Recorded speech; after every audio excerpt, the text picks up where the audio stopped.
When I'm walking down the street. I do want to say to Doni and many of you in this room that over a very long career in this city, all of you have helped me and my colleagues tell the truth and to try to tell. I may not look like you and you me, but my head up. I'm South Carolina, so I just got it. What does this event mean to you, Miss Peggy Morris? Oh, my heart. Happy 20th anniversary. My heart is about loving up on my sisters. Do you know what it feels like to have your sisters in the room? John. And dare to be different and unique. I'm gonna be the best me I can be by letting His glory shine through. I am beautiful, I am blessed, but not just what you see in the flesh. I'm free from people, free from myself. There's a the doctor lived next door to the janitor, to the reverend, and the lawyer. We were together. Now we get so high and mighty that you create stress for your society because you don't like poor black folks either. That's a health problem. Get yourself together so I can stop being taking care of geriatric people and get back to pediatrics. I thank you, Doni, for all you've done. Let's keep doing it all and more. letting His glory shine through. Dare to be you, dare to be me, dare to be different and unique. I'm gonna be the best me I can be by letting His glory shine through. And I dare you, I dare you, I dare you to be you. First name's Doni, last name's Glover. In it to win it for the long haul, baby. We have a very special guest today. Most of you who follow the show know that I've been a journalist since 1994. And the only way I've gotten to this point, was it 27 years later, is because of people like Mr. Charles Robinson, who kept his foot in my butt. So without further ado, we're going to bring up senior journalist from the state of Maryland, Charles Robinson III. Good morning, sir. Good morning, Doni. Good to hear from you. And, as always, there's always something shaking. Always something shaking. How have you been, sir? Oh man, I've been a lot better, and I get to travel around and talk to people, and it's always interesting who shows up on the radar, if you will. Yes, sir. And your wife just celebrated a birthday. Happy birthday, Mrs. Robinson. Yes, indeedy. And we had a chance to go down to Talbot County. And Doni, I always fall up on things that are just out of this world. And one of the things we did was we went to the Talbot County Courthouse, and there is a beautiful statue to Harriet Tubman there. But probably the thing that made me think of you was this walking tour of Pine Street. And the reason why is because you and I have gone around this country, and we have discovered Wall Streets all over this country. And guess what? Pine Street is one of those Black Wall Streets in America. I kind of knew a little bit about Cambridge because when I was a very young man, I decided to go to Coppin State University. Well, it was Coppin State College then, to see this guy by the name of H. Rap Brown. And he delivered this speech commonly referred to as the Burn Baby Burn speech. Well, literally a week later, he went to Cambridge, gave the same speech, and a riot ensued. And so they talk about that. My daddy told me about it. Said they had to carry him out of Cambridge in a casket. Well, they secretly got him out of Cambridge. I don't know if it was in a casket or not. My daddy said it was in a casket. They had to sneak him out because they were going to kill him. Yes, they were. They were quite upset. And I think a lot of people aren't familiar with Cambridge, Maryland. It's on the Choptank River. It has had a large Black community there. The Pine Street tour was quite, we walked parts of it, and we were able to see how Black folks had basically created a Black Wall Street there with businesses and community events and activities. Probably the person that I knew so well wasn't well, not knew as well as I should have, was Gloria Richardson, who went on to lead many of the efforts in Cambridge to desegregate that city. Today, it is alive with a, prior to the Blackwater Reserve location for Harriet Tubman, it actually had a Harriet Tubman museum there. And when you go down there, there is this beautiful mural where you see Harriet Tubman reaching out, and people touch it all the time. And it's one of the, it's one of the unique Black treasures in the state of Maryland. But we, like I said, Charles, I got to tell you, my challenge is that they found a white artist to paint Harriet Tubman. That's true, but and you know it's a what? smack in the face. It's as if we don't have the capability of painting our own murals. Well, this guy's a world famous. Why do we always have to be so? I won't argue with that, but I can tell you that he has done murals on many buildings in and around. We've had the greatest artists in the world. Why do? Well, guess what? He got the chance to do that that one. If you want to do your own, as I always like to say, more power to you. But I find like it a culture vulture to me. Can't Well, we have anything? I mean, Charles, when you look at when you go to research some of the famous photos, mhm. some of these photo houses, they'll take a picture of you. What is it called? A Alamy, ALAMY. You got me on that one. A lot of these photo houses, they'll go and capture pictures of our famous people, famous African Americans. And in order to use those photos, you got to pay these people. They're always cashing in on us. Anyway, Well, Donnie, I can't, I don't think I'm here to settle a score, nor am I here to kind of the murals are all right. Yeah, It's all right.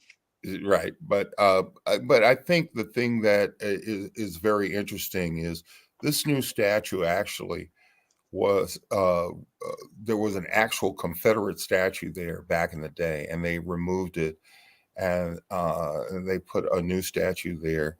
And and as I like to say, Cambridge has come a long way. Dorchester County also had a Confederate statue in front of its courthouse, and part of that was this idea that the lost cause, which was made famous during the 40s, where people were trying to do revisionist history. And it's difficult for folks who have lived in that part of the world, if you will, and have decided to, if you will, continue to say, no, that's not right, and we're going to change that. And look, there are always partners with Black folks, and a lot of folks say, well, why do we need partners? I think sometimes we miss the bigger point, in that if you don't have partners and who embrace what you're saying, that you're on, that old adage, no man is an island. And I think that sometimes we get caught up in the minutia of, if not them, then who. And I think that the bigger thing is that we must We were doing all right till they come around and bombing out Black Wall Street.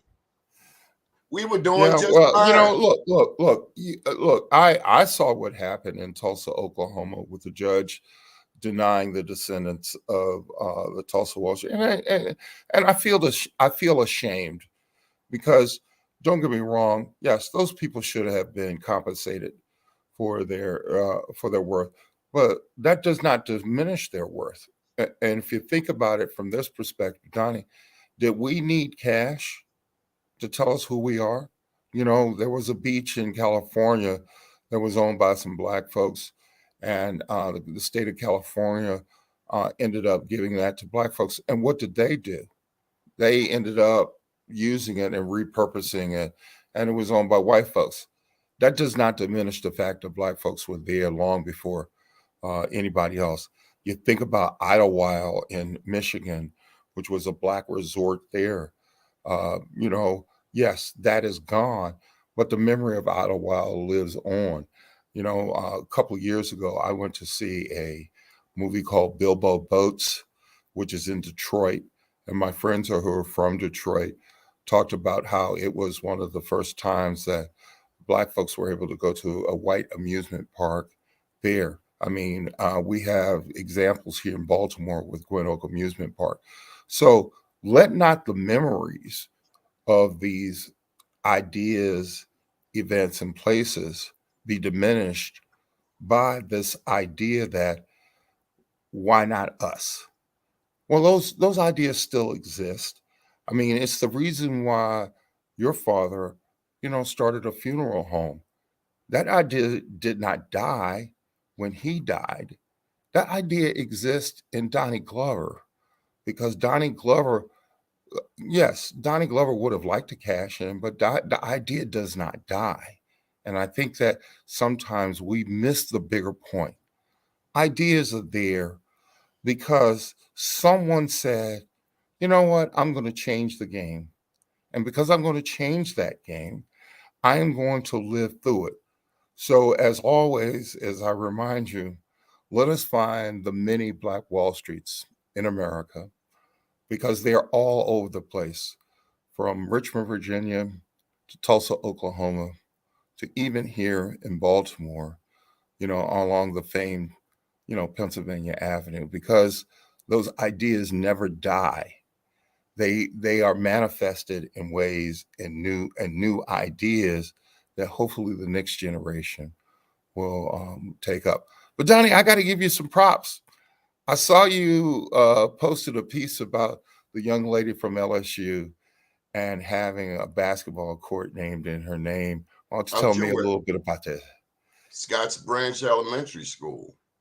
And that's not in what I call a well-to-do area, but the fact that you know a court is named for this woman who is by all stature one of the greatest black female basketball players of all time. Did you play basketball? Of course I did. You know, it's kind of funny. My claim to fame is that as a black swimmer. But yes, I did play basketball. Played at Easterwood Recreation Center, and and then got to see some of the greats of our time. And it's funny because you know she has claimed Baltimore as her home. She has never ever denied it. I love the fact that give me her name again. Angel Reese. Angel Reese, and Miss Reese has a savoir faire, if you will, A about certain her. je ne sais quoi. Je ne sais quoi, and she reminds me of Shahari, the woman who's the sprinter. Shakari Richardson. Shakari Richardson. She recently was in a track meet. And, I think everybody knew her for her orange flaming hair. And she took off her wig and then she smoked the field in 100 meters. And I said, see, that is black excellence. Down but not out. Tell me about national politics, Charles. Well, let's get a little local and talk about some national politics first and foremost. I wrote a piece recently about Will Juando, who is running for the United States Congress and here in the state of Maryland. Senate. There, for the United States Senate. Thank you for correcting me on that. And what I found interesting was, and Donnie, I think that with all the people who have been in the race, Juando is one of the more interesting individuals. Juwando is a member of the Montgomery County Council. He's an at-large member, which means that he doesn't have a particular district. He runs, across the county. And I happen to have gone to an event that Michael Johnson, who held it, and I've been to these events before where he brings candidates in. And what I thought was interesting, first of all, was an all Black male audience, a little bit older, and and when you sit in that room, you see a cross section of African American men who are both concerned and do not want to be paid lip service to. And what I mean by that, Donnie, is that you and I have been listening to politicians for years. In fact, we did the last major debate between U.S. congressional representatives, U.S. senator representatives. And so I wanted to hear, what he would do when he's in there. And I think everybody goes, well, we're going to do everything we can to make you happy. And I was like, well, that's what most politicians say. But let's get to some specifics, because one of the questions that was asked by an audience member was, why should we trust you after you've won the seat? Because, as was suggested by several audience members in that group, that you can't just placate us when it's election time. And Donnie, we've been holding people's feet to the fire for a long time. And he said something that was kind of, well, that sounds good. He went on to indicate that he can't tell people how to spend money, but he can bring money. And then, after being chided by the host, he said, well, I can't tell them how to spend the money, but I can tell them I can do an audit of what they're doing. Now, that sounds great in principle, but Donnie, you and I know in the city of Baltimore, we still got a Social Security administration building that was downtown that is empty. And, it abuts up against the road to nowhere. And I don't know about you, Donnie, but every time I drive down that street, there are homeless encampments. Why can't someone say, we're going to put those homeless folks and give them shelter? It's one thing to have someone. Now, Charles, that's a complicated matter because a lot of homeless people don't want shelter. Right, but you got to do something. You can't. A lot of homeless people don't want to stop getting high. That's true. Addiction but if there's just one, Donnie, and I'm not saying everyone will do it, but because you and I have had this conversation before about the scourge of addiction and how it plays on one's physical ability, not just to do things that are productive, but unfortunately things that are unproductive. Like I said, I don't do it every day, but I drove down the Route 40 to go downtown, and I go, somebody's got to do something other than, I'm sorry, I can't help you. And that I think, Charles, in order to help somebody, they have to be willing to receive help. I hear you, Donnie, but I'm not, like I said, maybe I can't help everybody, but can I help one person who, like I said, think about it, Donnie. Those buildings where Social Security Administration is, those were built under the auspices of Congressman Perrin J. Mitchell. He got people who were marginalized, and he said, I'm going to give you a job in construction. And some people made it and some people didn't. But he didn't say, I'm going to fix everything. What he said, let me start with one. Charles, And I have think, a dear friend that lives in Portland, and he recently traveled to San Francisco. Now, I've been to Portland for the NNPA, National Newspaper Publishers Association conference. This was about 10 years ago. And I saw more homeless people. Portland's 90% white. I saw more homeless people than I've ever seen in my life. Now, he told me that he recently visited San Francisco, and he said San Francisco has about 3 times as many homeless people as Portland. And so what we've seen over here on the East Coast is mild compared to the West Coast. all right. Secondly, they have a new batch of drugs here on the East Coast, including crystal meth. Did you know that? Oh, yeah. I'm familiar with crystal meth, fentanyl. We got a new police commissioner here in the city of Baltimore. Any thoughts? Oh, I don't think Kobe Little was wrong when he suggested that there should have been a more open process to the selection of the next police commissioner. The local cops wanted the homegrown chief. Well, good luck with that. I can tell you that if the past is prologue, this never ends well. It never ever ends well. Well, how so? In the sense that, let's see, we're on about, I think in the last 15 years, I think we're on like our 9th police commissioner. And part of that is that you and I covered parts of the gun trace task force, and we knew its corruption level and how it preyed on Black folks. A major article by the Justice Department, white paper that described what was going on.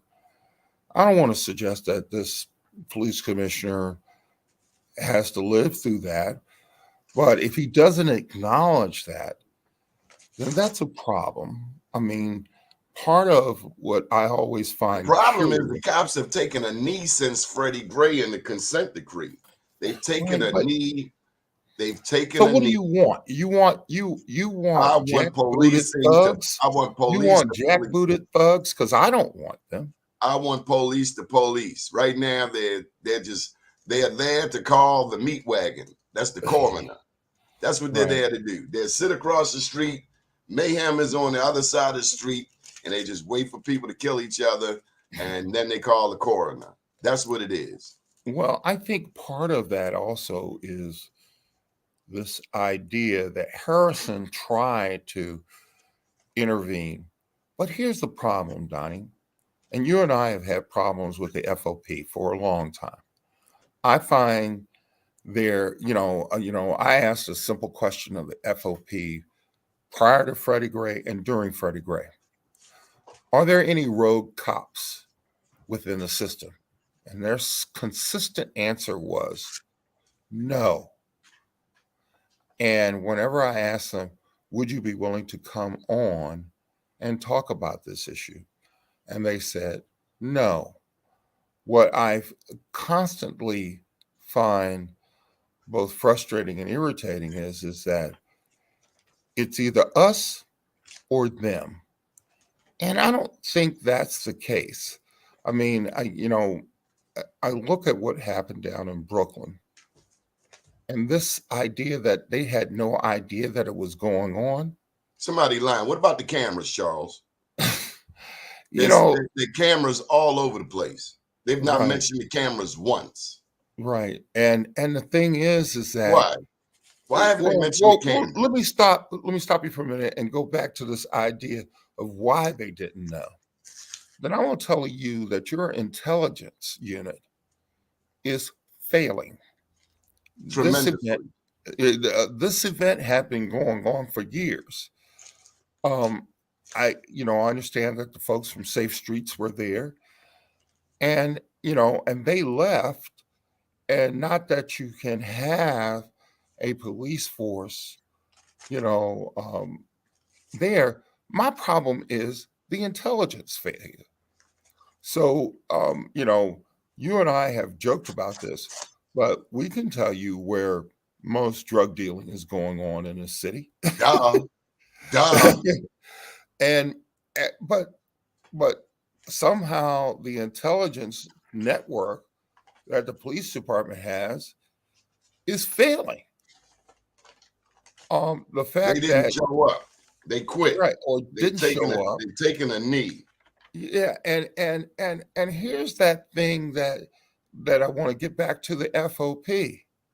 Well, we don't think the administrative functions within the police department are doing a good enough job. I want to tell them, well, who do you think can do a better job? And the answer is should be the administration, but you don't believe in them. So, like I said, man, I find a lot of this chicanery, or as we like to call it, let's just pass the buck on to somebody else. Everybody's pointing fingers. It's like this, Dottie. We can't figure out, But wait a a minute. I got to horrible. give you one example of this. You remember the old Abbott and Costello skit on Who's On First? That's basically the Baltimore Police Department. It's unfortunate for Worley because, he just got there. Right. But remind yourself, he don't live in the city either. Yeah. And like I said, it's like this. It's not me, it's the other guy. And, nobody says the buck stops here. Not just the buck stops here, but let's stop with the games, because that's what this is. These are bizarre games that are causing people to lose their lives.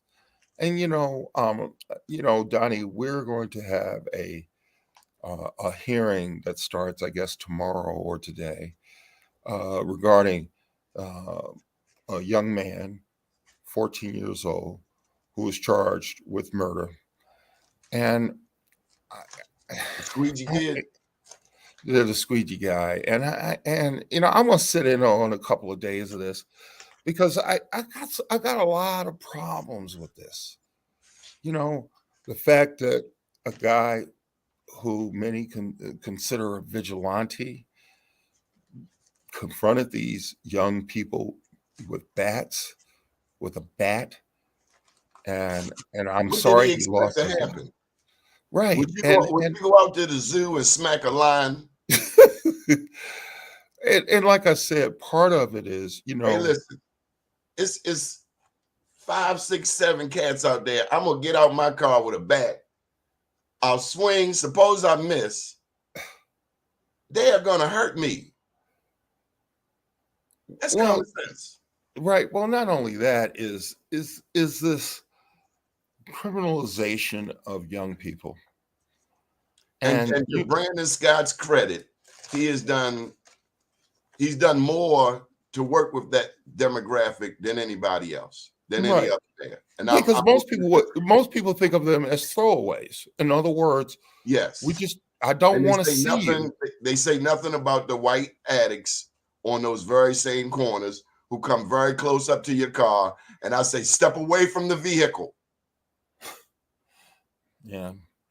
Well, like I said, I mean, they are just as intimidating to me. Almost like selective prosecution, if you will, because last time I checked, the current state's attorney says, I'm going to lock up anybody who's out there panhandling.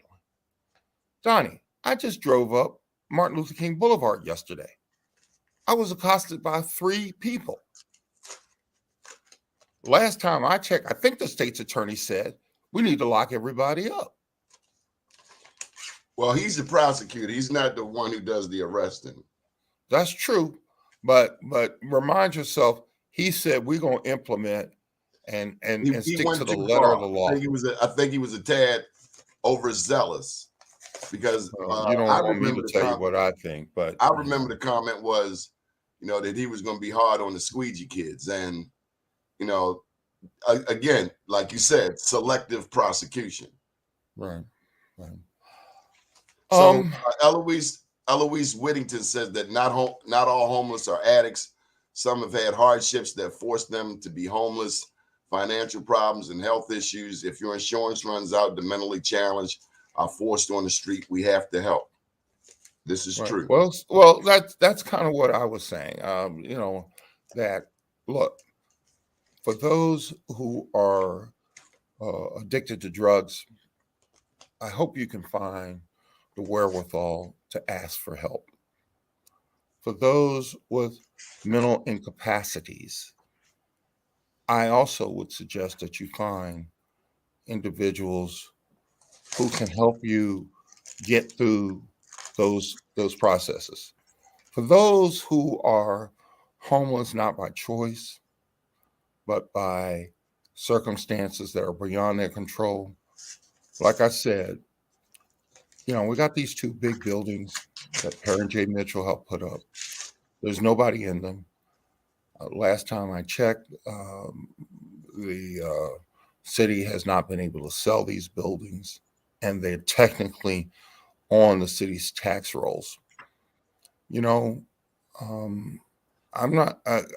I'd like to suggest that maybe this is an opportunity for those who have some wealth and those who need that process to move forward. You mentioned Portland, where drug addiction is out of control. There are shooting galleries in a park there in downtown Portland, and no one bats an eye when it comes to drug usage. Look, I feel for those who are caught up in that world, because first and foremost, as a a psychology minor, I understood that, look, people use drugs to escape from their circumstances, and I'm not poo-pooing it, and I'm not advocating for it, but I know that if the world will treat drug usage, as Kurt Schmoke said many years ago, it is Yes, a he health did. problem. It's a health problem. And I've always looked at drug usage as a health problem. I've never looked at it as a kind of a failing, because I think there are too many circumstances that are around this idea that somehow you have failed. And I think if we would treat it as a health issue, i.e., let me help you at least wean yourself off of some of the more insidious drugs that are out there. I mean, we talk about fentanyl these days, and you've talked about crystal meth, but I just know that there's got to be a better way. And as you know, I'm an eternal optimist, and and one of the things that I try and do on a personal level, if I see someone who is truly in need of help, I will offer them some cash. And you know what I always say, Donnie? It's real simple. Change your life. Don't have me come back here next week and see you out here panhandling again. If you Really? need if you need some help, let's see if we can find you some help. But here's the $5 that I hope that you will use to get you something to eat, get you something cool to drink. The good news, we're not out west where it's 110, 115 degrees. But it's important that you find assistance other than standing on a corner. And I've given squeegee kids, I won't even let them wash my window. I said, don't wash my window, but here's $5, man. Don't be out here next week when I come by here. because you need to change your life. And if you can do that, then what I've said to you has made me feel not just better, but will make you feel better. And maybe you will take that to heart, that I need to change my life. I can't be standing on this corner begging for $1 or $5. And don't get me wrong, I feel for those people, but I can't keep giving that to you as long as you continue to believe that this is the way. How did these drugs get into our communities? The government, the U.S. government, the U.S. military. Who was allowing it to continue? Rich white people on Wall Street. Who has the power to perpetuate this stigma in our community? The mainstream media. Right. Well, I think part of, and thank you, Eloise, for chiming in, is that, part of what fuels drug usage across this country is a willing. It's greed. It's greedy people. It's not just greed, but it is an addictive society that that sees the cost of drugs as, and it's them cartels too. The cartels, the triads. Greedy people will do anything to keep making money. Right, but the other part is people. That's the part that kills me. You can't feed the addictive people. nature. People are coming to America. Wait a minute, Donnie. It is the addictive nature of our society, i.e., I want some drugs. I mean, there's nothing complex about that. There is an addictive society out there that's outside the margins and who continues to fuel drugs. Understand this. Ask any drug dealer if they want their patrons to die. And they will tell you, no, I want to keep them alive so I can keep them addicted, because that is how I can continue to make money. They don't see themselves as merchants of death. Well, let me help you out. Where's fentanyl made? Most of it's made in China, and some of it's made in Mexico. Now, China. But wait a minute, Donnie. Donnie, no. Hold on for a minute, Donnie. It's my turn. Because there has to be a willing buyer in order for that drug to become as popular as it is. Because without an addictive person, that drug dries up. I mean, this is geopolitics, Charles. In 1997, Hong Kong went back to China. China lost Hong Kong to Great Britain, to England, for 150 years. Why? Because of the Opium Wars. China finally got Hong Kong back. Don't you think they want to levy a little bit of revenge? No, I think it's about money. And I think it's about, they've got all the money. Well, here's that thing, Donnie, that I think, understand this. When heroin was popular in the 40s, and a number of heroin addicts died from overdoses, they had to replace those addicts. And, the old adage of, I'm going to give you a taste and you'll come back for more because of the taste I gave you. And I think by the 50s, heroin for a particular clientele was the drug of choice. I look at the state of Maryland where we have legalized marijuana, and the whole idea of, if we can take the product, the profit incentive out of it, that somehow we will, eliminate the problem. But I know that, I think if I were to look at just Baltimore and ask how many heroin addicts are there currently within the city? I think you would agree with me. It's less than 100,000. Would you agree that it's less than 100,000 heroin addicts in the city? Well, it's what, 600,000 people here? Yes. So I wouldn't say 1 in 6 is an addict. Okay, say 100,000. Okay.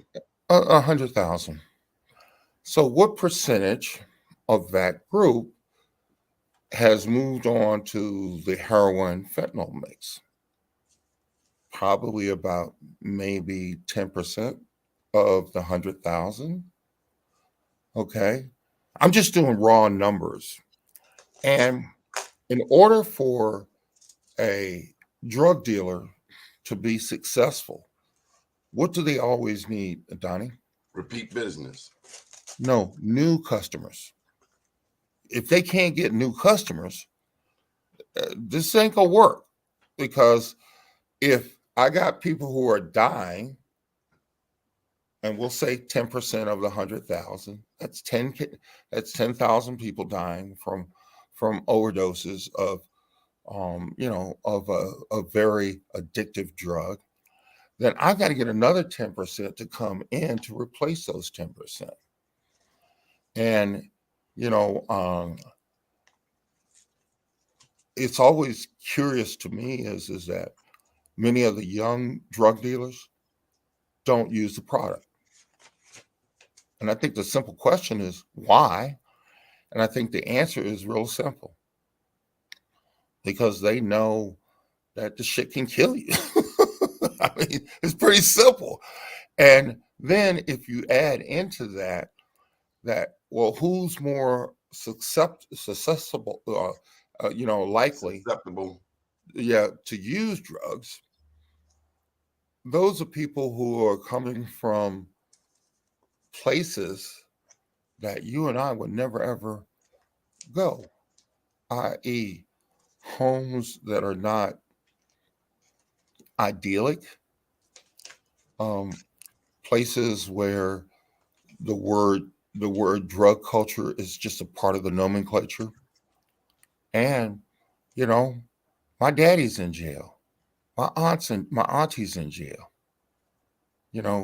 and like I said early on in this conversation, these are people who need help but can only find it in a plastic bag.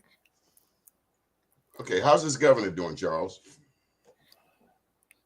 He's interesting. And I say it like that because there's a piece from Larry Hogan, I guess the other day, that suggested that somehow he has blown all the money that Hogan had saved. And I disagree with that. But I can tell you this, that, and I've asked the governor about this. After this year, the coffers will not be as full as they once were. They are banking on this idea of, if I make a transaction via electronic means, that it should be taxed. A judge has ruled that part of it is valid, but not all of it is valid, which means they have to find a new revenue source. Now, going forward, I think what the governor is banking on is a combination of federal largeness, i.e., can I get some more money out of the Biden administration? But the other part of that is that, and this is a knock that I think members of the GOP have always made on Democrats, that your priorities aren't good fiscal management. So, of course, it was poo-pooed that the red line was restarted. But, I'm always reminded of, because I was there the day that Larry Hogan said he was going to kill the red line. And I asked the governor then, Larry Hogan, if all the jobs are in the suburbs, how is what you're doing going to get people in the suburbs? And he was like, well, Charles said that's not my worry. And then I came to realize that when he rolled out his transportation plan, where was the only place he did invest in? Are you going to say Baltimore Baltimore City. City? It was Baltimore City. I get it. Okay, let me ask you this. Well, hold on for a minute. To the victor goes the spoils. Now, In hold up, other Charles. words, You can't. You doing the Kathy Pugh on me? Kathy Pugh's the last one to Shanghai my show many years ago. I got a question for you.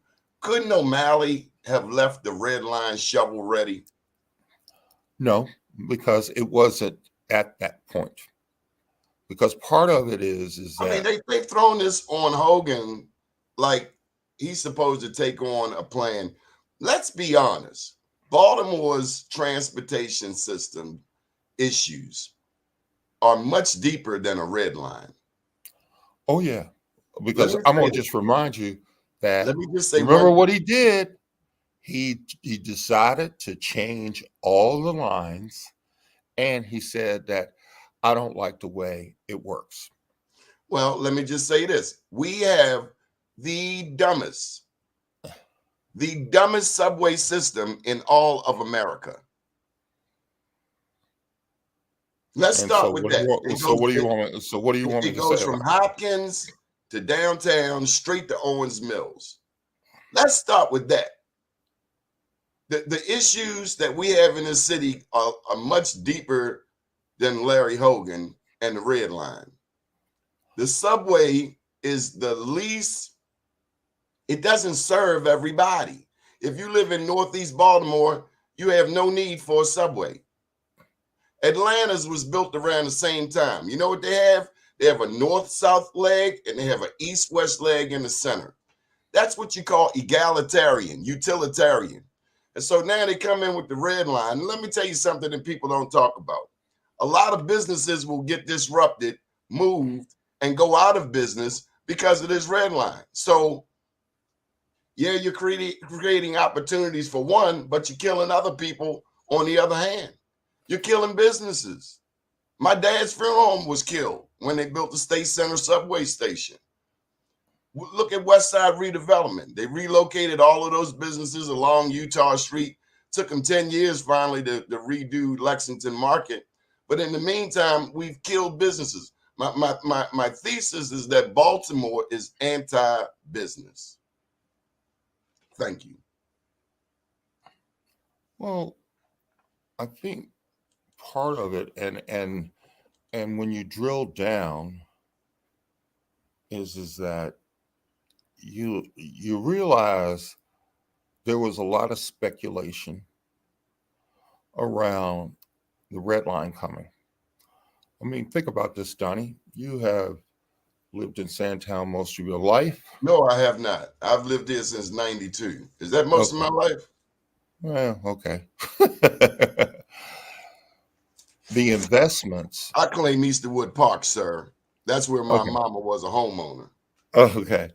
Well, the reason why I mention this is because... Matter of fact, she didn't like Sandtown because people from Sandtown came up Easterwood Park and stole my mother's plants off her porch.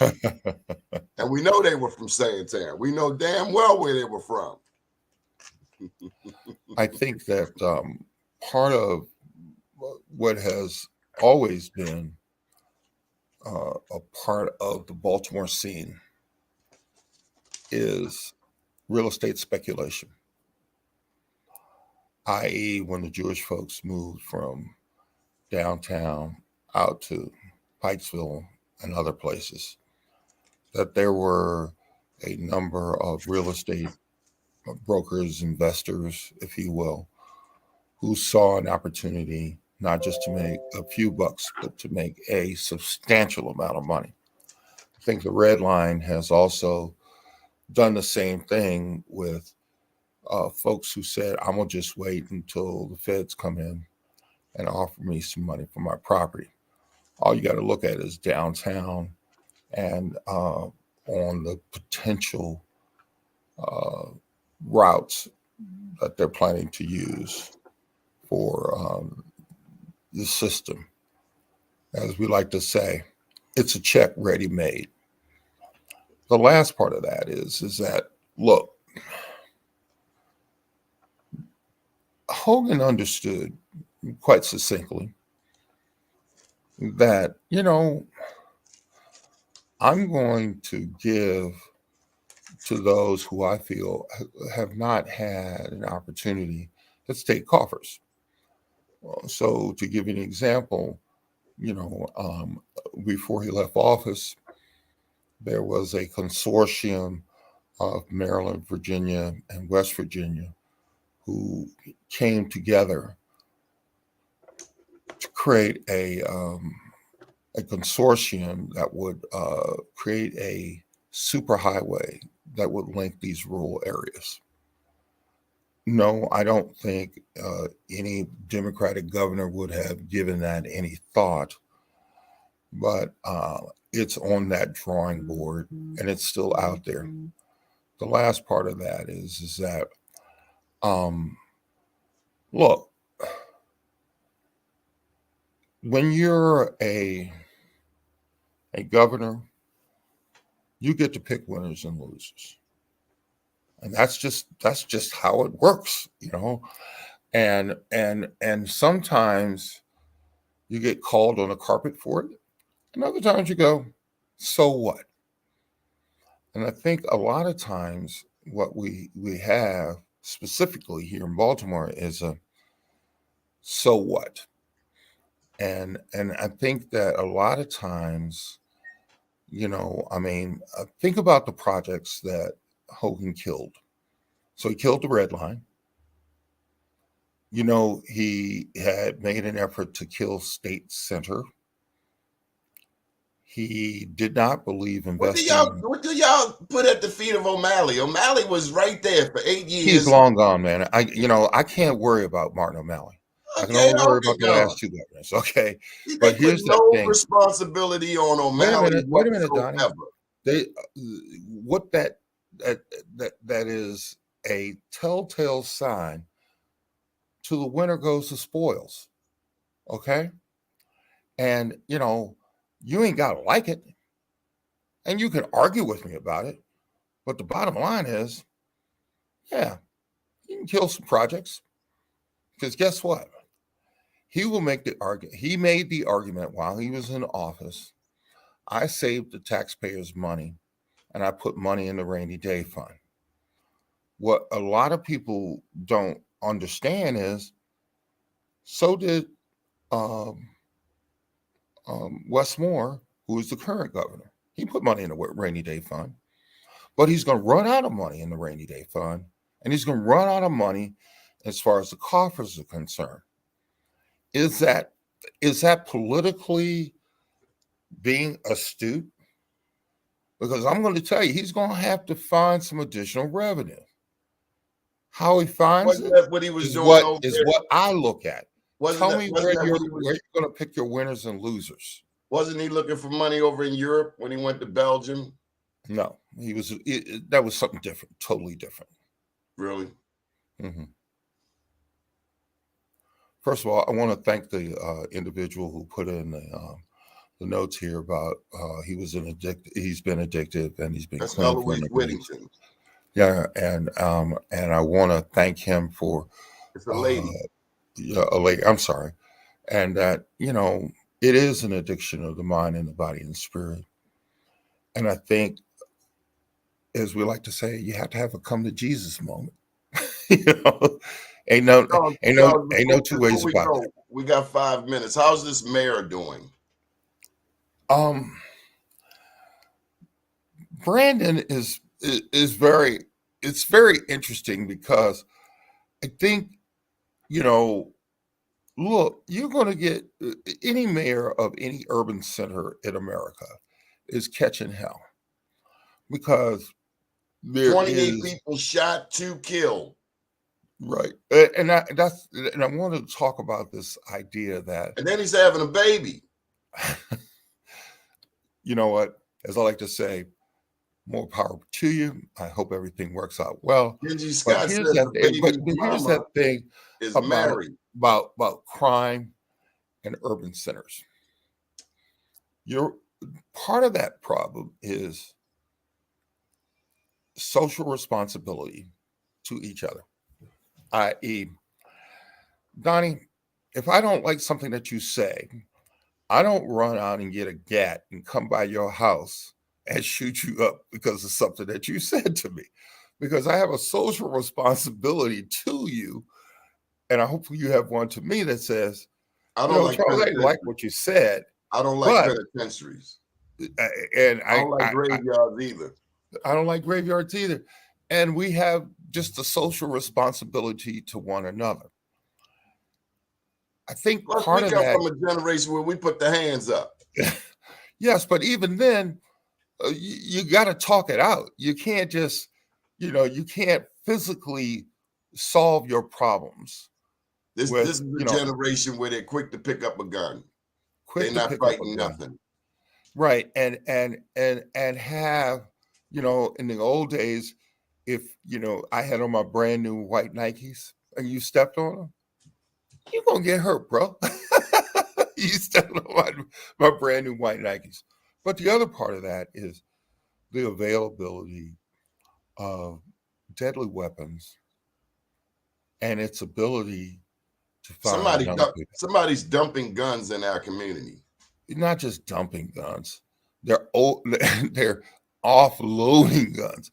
I mean, I think, and I don't know if a mayor can stop a young person, and I say young person. Mayor can't stop that, but the police can. And the police not even the police can, because there has to be, someone asked me many, many years ago, when will the Palestinian and Israeli conflict end? I said, when enough people get them people their land back.